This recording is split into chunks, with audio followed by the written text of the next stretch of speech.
Doctor Who upsets conservatives as Isaac Newton played by person of color. Oh boy, here we go again.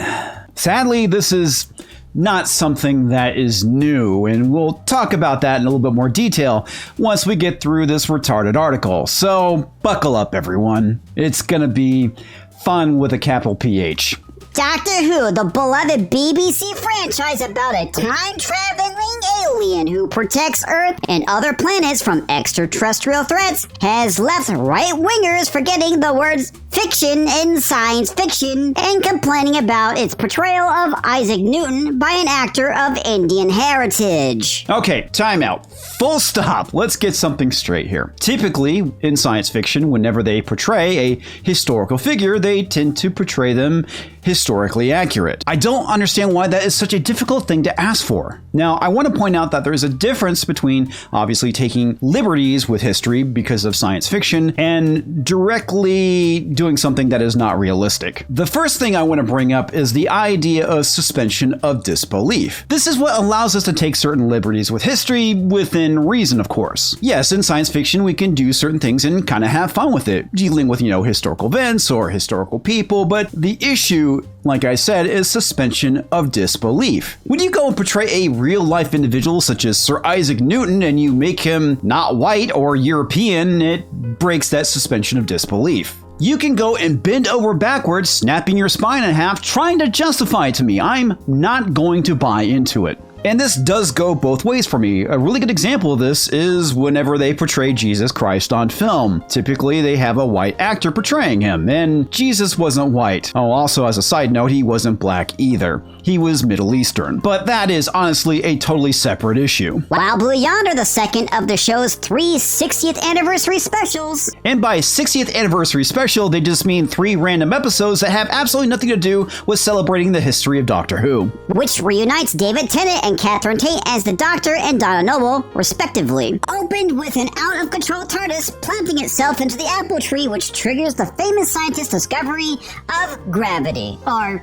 rather, neverty. The thing that is actually rather annoying about the scene is I thought there was going to be some sort of payoff, maybe in the 3rd episode, which there wasn't. It was completely pointless. This entire scene could have been cut out of the episode and nothing of value would have been lost, with the exception of the occasional reference to Mavity instead of gravity, which is, again, stupid. Of course, this isn't actually how Newton, played by It's a Sin actor Nathaniel Curtis, came up with the theory. No shit, thanks for explaining it to me. If you didn't do that, I wouldn't have figured it out on my own. Emphasis again on science fiction. Again, going back to the whole thing with suspension of disbelief. Yes, it's science fiction, and again, like I mentioned, these are things you can have fun with. But when it comes to race swapping the actual historical figure, that's where it breaks that suspension of disbelief for me. And using the excuse that, oh, it's just science fiction to rationalize the justification of a race swap is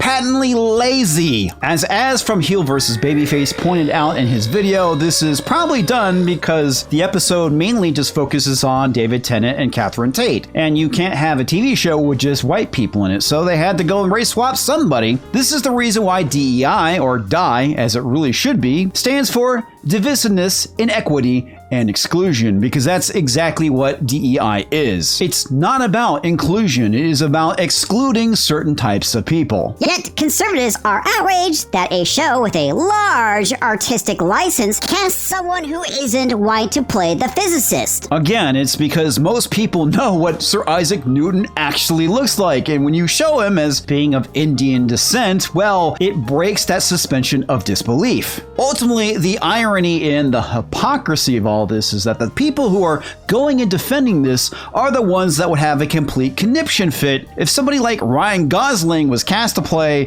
Barack Obama or MLK or Tupac, and then we all just sat around going, well, it's a science fiction, you should get over it, because you know that they won't. Paul Golding, leader of the far-right party, Britain First, fumed. The BBC has turned Sir Isaac Newton into a black man. Historical revisionism at its most sinister. And quite frankly, I don't see anything wrong with his statement. That's exactly what this is. It's historical revisionism. And like I said previously, if Ryan Gosling was playing MLK, they would be calling it whitewashing, because that's exactly what it is. But you know, rules for thee, but not for me. Political commentator Darren Grimes meanwhile wrote, Doctor Who is now gay, and Sir Isaac Newton is suddenly mixed race, alongside pronouns and transmission fluids. The Doctor Who production team seems to be running the Defund the BBC campaign for us. And again, I fail to see any issues with the statement, because for the most part, everything that he stated was actually in the show.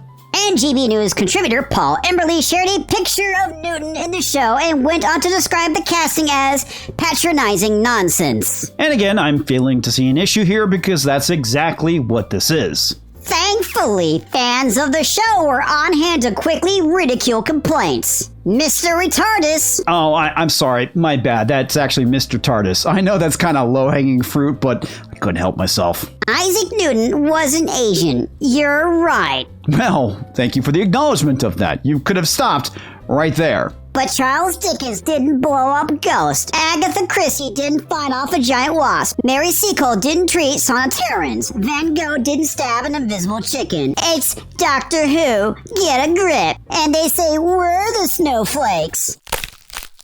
Oh, what's that? Oh, that's the sound of Mr. Retardus' back snapping in half. And again, it goes back to the suspension of disbelief. In the comments on Mr. Retardus' post, well, it really does highlight some of the things that I'm talking about, because this is all about identity politics and nothing more. And the fact that it's lazy. Let's see how a white MLK does then. Same principle really, isn't it? Mr. Retardus responds back with, no. And as I predicted, Mr. Retardus' response is pretty much on brand for these people. The idea of the race swapping of MLK is, of course, out of the picture. It is, though. Race swapping real people is actually stupid. It's not a made-up character, it's a real person, and you're basically trying to change the heritage of the character to suit an agenda. Stupidity. Sorry, I didn't realize that the origins of gravitational theory was deeply racialized. Are you f***ing kidding me? The lack of self-awareness is astounding. Are you able to explain to me how that is the case? Isaac Newton also wasn't incredibly hot, but we can set aside that historical inaccuracy for now. First off, it's not racialized. It's the very idea that Sir Isaac Newton is being race swapped, a historical figure,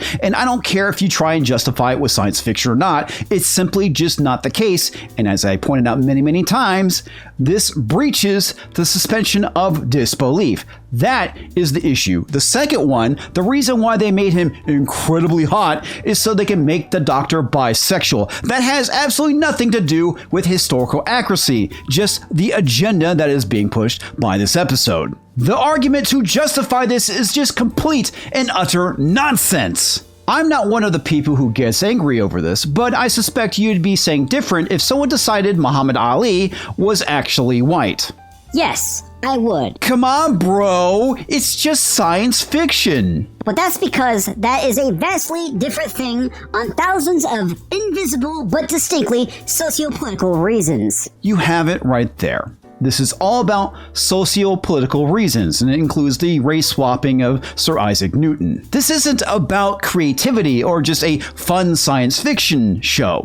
This is about a political agenda, specifically identity politics. Still, think it's fine to have a problem with blatantly changing things about historical accuracy, and not think waving it away because it's Doctor Who isn't a good enough explanation. I don't even see how it's a problem. And ultimately, that statement is the problem. It's the fact that we're in a movie theater and we're watching two vastly different movies right now. Even that seems like too strong of a word/reaction to have what is a fun TARDIS crash into a tree opening gag. And the next commenter is pretty much on point, because you notice that Mr. Retardus didn't respond to it. You don't see how it's a problem because people on your side of the political aisle enjoy taking things away from white people. If it was whitewashing, you would be crying about it. But it's blackwashing, so you like it. It really is that simple. 100% on point. And as I said at the beginning of this video, this sadly is not something that is new. And for me, I started seeing this really back in 2017 with the BBC showing a black Roman in Britain. I guess ultimately the question is, was there black Romans? I don't see why there wouldn't be, because they did expand into Africa, but it was only North Africa. And it doesn't mean that there weren't black Africans in Northern Africa. That's probably where they would encounter them the most. And it doesn't mean that they didn't bring them to Europe in any capacity, either as slaves or soldiers. Now, I have studied Roman culture and history, and by no means am I an expert. And we know through the historical record that they did have interactions with black Africans. And that's because it has been depicted in Roman art. So, were there black Romans in Britain? It's not impossible, but I'm going to say it's probably unlikely. And the reason why they try and justify this is because of one of the Roman governors. And like I said, I personally remember all this starting back in 2017 with this BBC cartoon featuring a black Roman soldier. I think, for example, that the BBC character was loosely based, very loosely, with a bit of chronological shifting on Quintus Lullius Urbicus, a man from what is now Algeria, who became governor of Britain. And yes, this actually is the case. Urbicus is from the area which is modern Algeria. However, back then it was known as Numidia, and he is actually a Numidian Berber. Now, because of busts that we found of Urbicus, we know that he is not black, and he is also certainly not white as well. And the Numidian Berbers are actually pretty genetically diverse. You have light-skinned Berbers, as well as dark-skinned and even black-skinned Berbers. The modern equivalent of this would be talking about modern-day Latinos. We know that there are light-skinned, dark-skinned, and even black Latinos. The issue here is just going and showing a picture of somebody like Zoe Saldana and saying this is the representation of all Latinos. It's simply just not the case. It would be a blatantly dishonest statement. Yes, it is true that there are black Latinos, but that is not a representation of the entire ethnic group. And ultimately, this is the actual problem. The people of Africa are not a monolithic group of people. There are multiple ethnic groups in Africa, a lot of them actually. And it is actually rather racist if you think that they are all the same people, just because they have the same skin color. It's like saying that all white people in Europe are essentially the same. It's just not true. And I agree. I think that this is an attempt to try and take something away from white people. As from Heel vs. Babyface said, this is nothing more than progressive blackface, or as I like to call it, it's the decolonization of history. And as we saw with Mr. Retardus, these people will always out themselves when you ask the right questions. It's rules for thee, but not for me. Anyway, folks, that is my take. What is yours? Leave a comment and let me know what you think. While you're at it, hit that thumbs up on your way out. And if you're new to the channel and you enjoyed this video, go and hit that subscribe button. I have another video talking about Doctor Who popping up somewhere right about here. Talking about how cis gay man Russel T. Davies, because clearly that is the most important thing about him, wants to go and indoctrinate your children. I'll catch you next time, folks.